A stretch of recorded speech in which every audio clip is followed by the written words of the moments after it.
Bonjour, bon après-midi, bonsoir, Balandinion sur Étoile Une TV. Grande et majeure de vous retrouver encore une fois aujourd'hui, mardi, le 27 janvier 2026, bien sûr. Aujourd'hui, on va encore vous parler une fois politique, comme on en a fait une habitude. On est là pour parler politique. Alors, au sommaire de l'actualité d'aujourd'hui, on va parler du dialogue inclusif. Et cela est imposé par la communauté internationale où c'est Félix Tshisekedi qui se retrouve coincé au mur, qui se voit obligé de finalement accepter ce dialogue inclusif. Comme je ne sais si vous le dire, le Félix Tshisekedi, le président de la République, n'avait pas dit non au dialogue inclusif, mais il avait imposé des préalables. Pour cela, il avait refusé de s'asseoir sur une même table avec les personnes qui sont inféondées au pouvoir de Kigali. Là, nous citons Corneille Nangaa, Joseph Kabila et toute l'opposition armée. Alors, est-ce que Félix Tshisekedi se voit maintenant obligé de traiter avec les mêmes personnes auxquelles il avait dit non? Nous allons traiter de ce problème aujourd'hui sur Décryptage politique. Alors, je vais vous passer deux vidéos. La première, c'est la sous-secrétaire adjointe américaine de l'ONU qui était devant leur congrès, qui s'est exprimée par rapport à la situation à l'est du pays. Elle nous parle de des pays régionaux de la RDC, les pays voisins doivent aussi profiter de la situation sécuritaire en RDC, doivent profiter, hein, un peu comme le Burundi a participé aux accords de Washington, les pays voisins devaient aussi participer, devaient aussi profiter. Les pays voisins devaient aussi profiter de la situation des deals que la RDC a fait avec le Rwanda. Je vais vous passer une autre vidéo, c'est Joseph Kabila, de son ton, qui avait dit non au dialogue. Je vais vous passer tout ça et puis après, je vais vous expliquer qu'est-ce qui se passe. Il y a aussi remaniement du pouvoir en vue.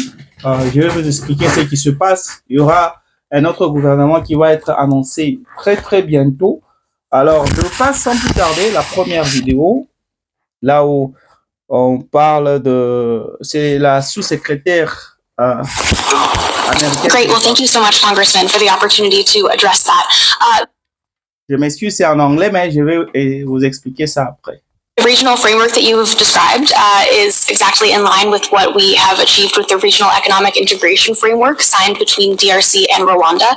So that was a big incentive to participate in the peace process. Like you said, economic security and physical security do go together, and we won't have increased investment until we do have peace.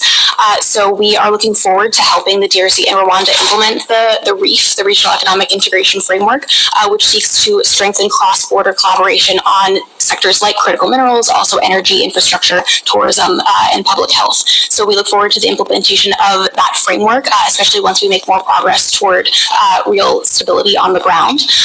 And I do appreciate your note that we should be looking at Uganda and Burundi for inclusion in certain efforts related to that framework. I think we are certainly hoping to get to that stage, and I would love to discuss with you further what that might look like to ensure that all countries in the region do benefit from this deal that was signed between the DRC and Rwanda. If I could just address the comment you made about M23 and the reintegration and DDR efforts, that's a critical aspect of the Doha track and something that will be discussed in further negotiations. So we are very supportive of Qatar's efforts to convene those discussions, and the U.S. will continue to provide technical support as we move through those negotiations. So thank you so much, and I look forward to having more conversations with you and your team about how we can support investment.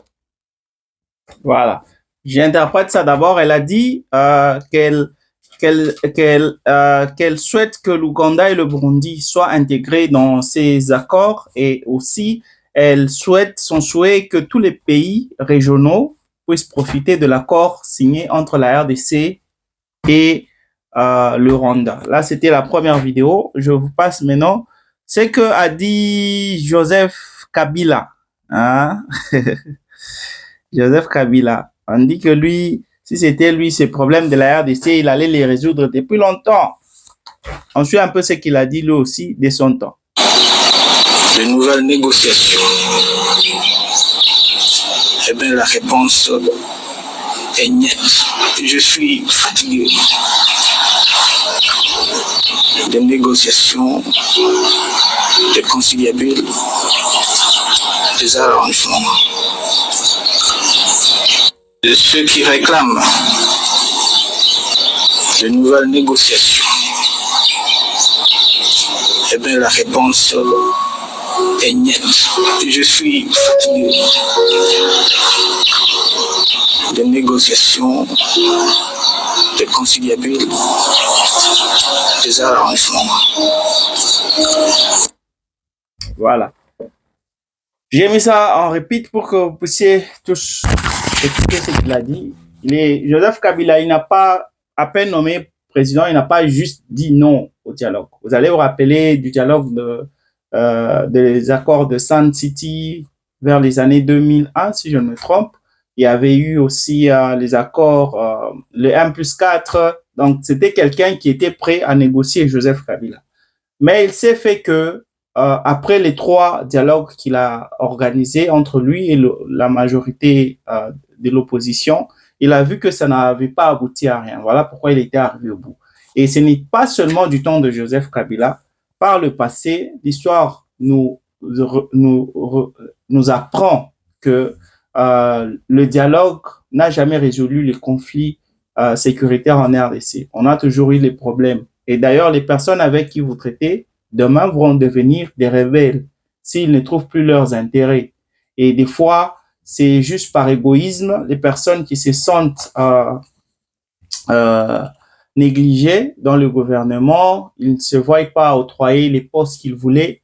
Demain, ils deviennent des rebelles. Donc, vous traitez avec X et Y voit que X est mieux gâté que lui. Demain, lui aussi, il devient rebelle. Donc, c'est un peu dans ce cycle-là que nous sommes en train de patauger.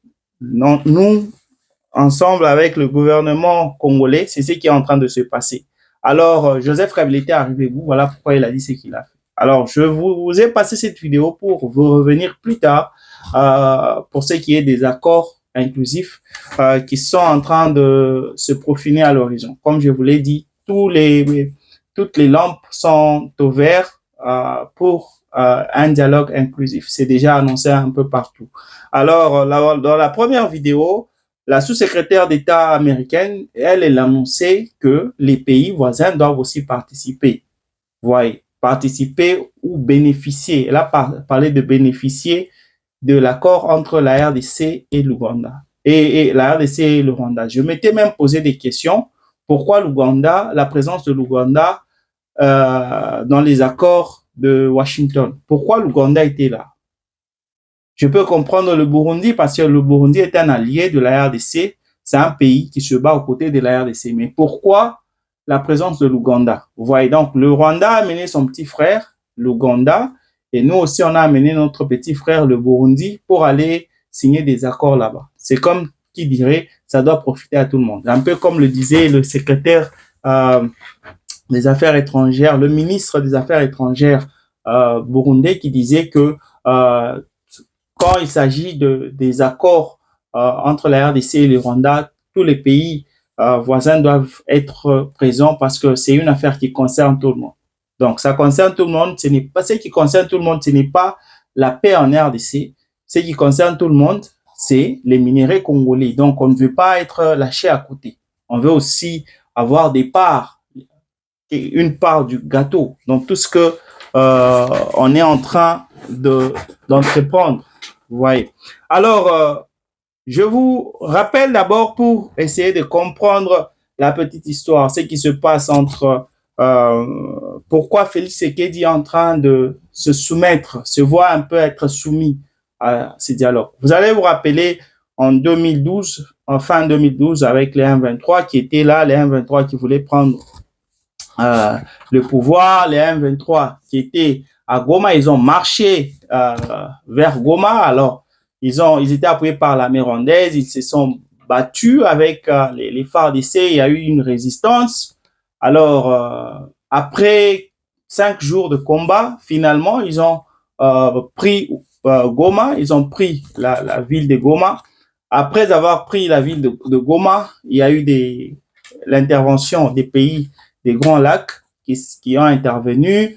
Ils ont ordonné, ils ont sommé à ce groupe de rebelles de se retirer. Ce groupe de rebelles, en quelques jours seulement, a décidé de partir, de quitter Goma pour aller à Rutshuru, mais à condition que Kinshasa puisse accepter de négocier avec ce groupe.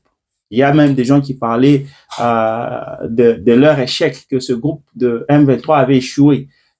Parce que c'était pas un repli stratégique, un peu comme on le fait croire maintenant. C'était que ils étaient forcés de quitter. Vous rappelez-vous, ce temps-là, c'était Joseph Kabila, le président. Alors, ce groupe-là a fait surface en 2021. Ces rebelles étaient déjà là, mais ces rebelles étaient inactifs. Ils ne tuaient pas, ils ne faisaient rien. Ils attendaient seulement, c'était comme une bombe à retardement. C'était des soldats qui étaient là, qui attendaient seulement les ordres pour refaire leur surface. Alors, en 2021, du temps de Félix Tshisekedi, ce groupe a refait surface. Alors, ils ont été encore plus nombreux qu'ils ne l'étaient en 2012. Ils ont été encore mieux armés, mieux organisés qu'ils n'ont jamais été.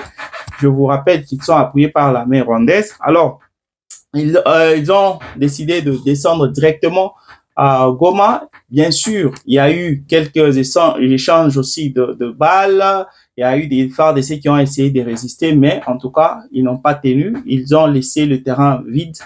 Ils ont pris la fuite et c'est ainsi que Goma est tombé. Un an après, Félix Tshisekedi se retrouve aujourd'hui toujours avec les mêmes problèmes. Goma est déjà tombé, Bukavu est tombé, Uvira était déjà même tombé aussi. N'eût été l'intervention de Donald Trump, Uvira serait déjà tombé. Vous voyez, donc c'est l'intervention de Donald Trump qui voulait protéger un peu sa réputation, disons comment après avoir signé l'accord avec les États-Unis, mais ces rebelles continuent à progresser. C'est ainsi qu'il s'est vu obligé d'intervenir. Et vous allez vous rappeler, c'est la ministre des Affaires étrangères, Madame Thérèse, qui était allée aux États-Unis pour faire le rapport. Quand elle les a informés, elle a demandé à ce que les États-Unis puissent intervenir. C'est ainsi que le même jour, les États-Unis ont intervenu et puis on a sommé au M23 de se retirer, chose qui a été faite, vous comprenez vous-même. Alors, aujourd'hui, au moment où je suis en train de vous parler, Félix Tshisekedi a pu rencontrer, c'était au Forum économique mondial de Davos, là nous sommes en Suisse, et le président Félix Tshisekedi a rencontré le roi belge, le roi Philippe, il l'a rencontré là-bas pour ils ont échangé. Ce dernier a réaffirmé son soutien à un dialogue inclusif parce que selon lui, c'est la seule issue qui peut apporter une paix durable en République démocratique du Congo. Après quoi, il a été invité par le président français Emmanuel Macron dans un petit déjeuner. Ils ont traité des mêmes problèmes. Ils ont parlé de ce même problème de sécurité en RDC. Et la France aussi a demandé, exigé à ce qu'il y ait un dialogue inclusif.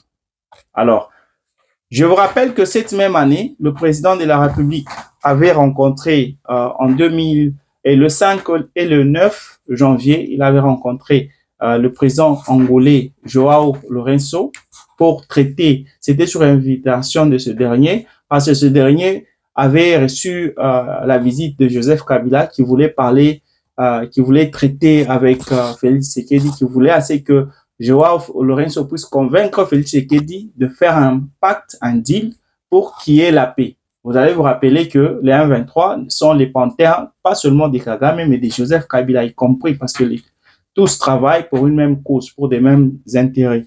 Alors, Félix Tshisekedi était content quand il avait appris ça. Voilà pourquoi il avait d'ailleurs fait un discours dans lequel il était en train de louer Joao Lourenço, disant comment les messieurs étaient vraiment les champions de la paix et que cette nouvelle initiative, ce nouveau processus n'allait pas annuler les accords de Washington ni les accords de Doha, mais cela allait plutôt ça allait être comme un complémentaire, une complémentarité des accords de Washington. Donc là, c'est quand, après avoir rencontré Joao Lourenço, et ce dernier, d'ailleurs, quand il a reçu le feu vert de Félix Tshisekedi, il a rencontré les membres de la CENCO, il a rencontré aussi les membres de la CENCO et de l'ECC, parce que ce sont eux qui ont été rencontrés. Ce sont eux qui vont jouer la médiation. Alors, il les a rencontrés. Donc, tous les projecteurs sont ouverts pour que les dialogues puissent avoir lieu. Donc là, c'est par contrainte ou par volonté. En tout cas, c'est ce que nous sommes en train de débattre. Je dois aussi vous rappeler que les accords, il y a eu des mécanismes pour apporter la paix en RDC. Félix Tshisekedi a pu, avec ses déplacements, il a pu créer des mécanismes de paix. Là, nous voyons les accords de Luanda, les accords de Nairobi, de Washington et de Doha. De tous ces 4 accords, il n'y a que les 2 accords de Doha et de Washington qui ont été signés. Pour les accords de Nairobi, Félix Tshisekedi n'a jamais été là. Pour les accords de Luanda, c'est Kagame qui n'a jamais été là. Donc, vous comprenez. Alors, en ce qui concerne les accords de Washington, lui, il cherchait que l'argent. Lui, il voulait seulement mettre la main sur les minéraux congolais. Il a dit il a accepté ces deals-là. Pour lui, c'était tellement facile. Je vous ai déjà expliqué ça. Il n'a pas respecté les protocoles de signature des accords de paix, surtout quand il s'agit d'une guerre qui a duré longtemps, parce que vous devez avoir des diplomates des 2 pays, vous devez avoir des cartographes, vous devez avoir des experts juridiques, vous devez avoir des militaires des 2 camps. Donc, ce n'est pas quelque chose, vous amenez juste, il n'y a pas de diplomate, vous amenez juste le ministre de tel pays, des 2 pays, le ministre des Affaires étrangères, et puis le président, et puis c'est fini. Ça se fait pas comme ça. Donc, c'est quelqu'un qui voulait plus les minéraux que la paix. Conséquence, vous le comprenez tous, jusqu'aujourd'hui, la paix est encore là. Les ennemis sont toujours à l'est du pays. Et pourtant, c'était la raison principale de la visite de Félix Tshisekedi à Washington. La raison pour laquelle il est allé voir Donald Trump, c'était ça. Il voulait que la paix puisse être retrouvée en République démocratique du Congo. Il voulait que Donald Trump puisse intervenir pour mettre fin à cette guerre qui nous a été imposée injustement. Mais fort malheureusement pour nous, on est en train de voir que Donald Trump est en train de récupérer les cuivres congolais, mais nous n'avons rien. L'autre fois, c'était la Gécamine qui envoyait 100 000 tonnes de cuivre. Maintenant, là, c'est Tenke Funguru, mais qui aussi, de sa part, qui envoie aussi. Donc, on n'a même pas créé des minéraux, des entreprises minières en RDC, mais on est en train d'utiliser les compagnies congolaises pour piller les minéraux des Congolais. Alors, en ce qui concerne les accords maintenant de Doha, parce que là, ça concerne maintenant le gouvernement congolais et les M23, le gouvernement congolais avait accepté de signer finalement des traités avec ces gens-là, les pantins de Paul Kagame. Félix Tshisekedi avait accepté. Mais il s'est fait que l'accord qui avait été signé, l'accord de principe qui a été signé avant même l'accord global entre les 2 pays, la RDC et le Rwanda, il y avait un problème, c'est que de cet accord de principe, il y avait 8 principaux points qui devaient être signés. Il y a des principaux points qui devaient être signés. De ces principaux points, il y avait 8 protocoles qui devaient tous être signés. De ces 8 protocoles, il n'y avait que 2 qui ont été signés. Et les 6 qui restaient, ça concerne même le retrait des 1,23 de l'Est du pays. Et vous allez comprendre pourquoi jusqu'à aujourd'hui, ça n'a pas encore été signé. Parce que dans ces 6 protocoles, il y a la réhabilitation de l'autorité de l'État, il y a la gouvernance locale et il y a aussi le dispositif sécuritaire intérimaire. Vous comprenez pourquoi Doha, les M23 ne veulent plus aller là-bas, ne veulent plus aller parler encore de ça parce qu'ils savent que s'ils doivent arriver à signer tous les autres accords, ils vont être obligés de quitter maintenant les zones qu'ils ont déjà occupées jusqu'à aujourd'hui. Voilà pourquoi ils ne veulent plus continuer. Alors, bien sûr, ils ont déjà demandé, on veut que le gouvernement congolais puisse libérer les prisonniers et consorts, on veut avoir des postes dans le gouvernement. Ils vont chercher à créer des raisons pour ne pas signer ces accords-là. Et Félix Tshisekedi l'a compris. Maintenant, on se pose maintenant la question, est-ce que faire un dialogue inclusif, c'est la solution, c'est la seule solution qui nous reste pour aujourd'hui? Est-ce que la communauté internationale n'est pas en train d'imposer les dialogues inclusifs à Félix Tshisekedi? Parce que c'est ce que nous sommes en train de voir pour le moment. Après la France, c'est la Belgique qui disent ou imposent à Félix Tshisekedi d'organiser des élections. Nous l'avons vu d'abord avec Joao Lourenço, qui a demandé à ce que cela puisse être fait. Et si le président de la République doit le faire, c'est-à-dire qu'il doit annuler la sentence de Joseph Kabila, la peine de mort, ça doit être annulé pour maintenant traiter avec Joseph Kabila. Mais aussi, on se pose des questions. Si le problème que nous avons en RDC, c'est un problème qui n'est pas congolo-congolais. Parce que je voulais dire récemment, Kagame, lui, il a reconnu que les problèmes de crise sécuritaire que nous avons à l'est du pays, ce n'est pas un problème que Félix Tshisekedi a créé, mais c'est un problème qui existait avant lui. Parce que selon lui, la RDC a des terres qui appartiendraient, j'aime le dire au conditionnel, bien que je puisse confirmer que c'est faux, ça n'a jamais été le cas. Aucune terre congolaise n'appartient au Rwanda. Si on peut même parler des terres qui appartiendraient à un autre pays, on peut même parler du Congo-Brazza, de l'Angola, du Gabon. Oui, il y avait le royaume du Congo qui comprenait ce pays-là avant même la balkanisation, mais jamais du côté de l'Est. Donc, le Rwanda, c'est un mensonge. Donc, ces terres-là, on n'a pas de terres qui appartiennent au Rwanda. Donc, c'est une raison que Kagame veut juste se faire pour s'accaparer des nos terres. Et vous allez comprendre pourquoi, jusqu'aujourd'hui, l'Est de la République est toujours occupé par les Rwandais. Alors, il veut créer son empire Imatutsi. Cela a d'ailleurs été annoncé pour la première fois par Mzee Laurent Désiré Kabila, que Kagame veut créer son empire Imatutsi qui va comprendre le nord, le sud Kivu, le Rwanda, l'Ouganda et le Kenya. Ils veulent créer ça, profiter des notaires, c'est ça leur objectif, utiliser ça pour s'enrichir davantage. Alors, après tout ça, Félix Tshisekedi se dit, mais est-ce que je ne suis pas obligé à faire le dialogue? Je vous ai passé en première vidéo Félix Tshisekedi et Joseph Kabila qui disaient non, pas question. Alors, Kagame, lui, il dit que le problème, c'est les terres que la RDC a. Est-ce que le dialogue maintenant qui va réunir Joseph Kabila et Félix Tshisekedi, est-ce que c'est ce dialogue qui va apporter une paix durable?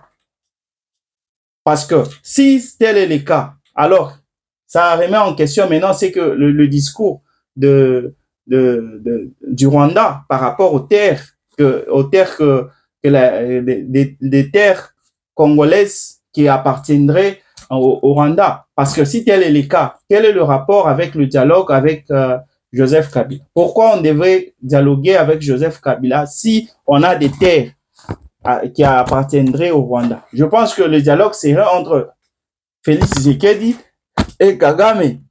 Et pourtant, pourquoi traiter de ça maintenant après avoir signé les accords, l'accord d'intégration régionale entre la RDC et le Rwanda. Pourquoi ne l'avoir pas dit si tôt?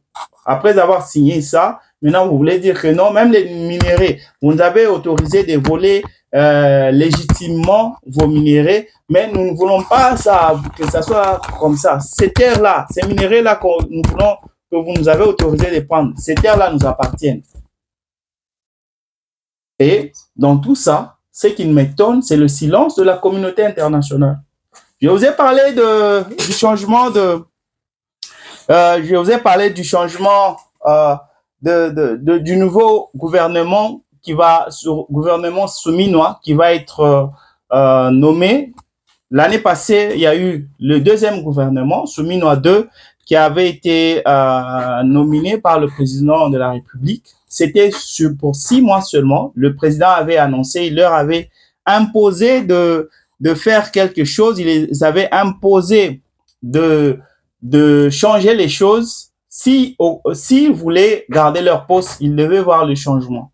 Mais il se peut que d'ici si pas fin février, c'est début mars, le président va nommer un autre gouvernement parce qu'il veut le changement. Il a ce souci de voir les choses changer. C'est dans cette optique qu'il veut changer. Est-ce que cela ne va pas coïncider avec le dialogue inclusif?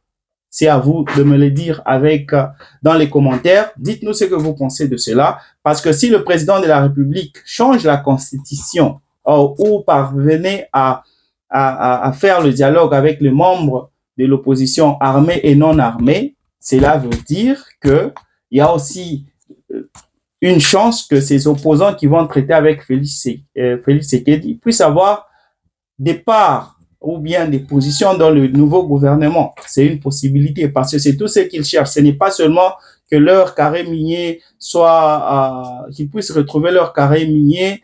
Non, c'est pas d'abord ça. Ils veulent retourner, ils veulent être libres. Eux, dans la majorité, se retrouvent en exil. Ils veulent retourner librement dans le pays et exercer leurs fonctions dans le gouvernement de Félix Tshisekedi. Si vous l'avez passé sur décryptage politique, les kabylistes sont prêts à travailler avec Félix Tshisekedi. Même si ce dernier n'organisait pas les élections, ils sont prêts à travailler avec lui ensemble parce que selon eux, il n'y aura pas d'élection à l'allure où vont les choses. Alors, ils préfèrent travailler avec Félix Tshisekedi. Et pour ce faire, ils acceptent de partager le pouvoir. Est-ce que ce n'est pas la raison pour laquelle il y aura remaniement du gouvernement souminois? En tout cas, seul l'avenir nous le dira. Vous êtes libre de nous parler en commentaire. Dites-nous ce que vous pensez. Quant à moi, je viens de terminer le décryptage politique d'aujourd'hui. Merci vraiment d'avoir été des nôtres. Je vous retrouve demain avec la même force, la même énergie. Bye.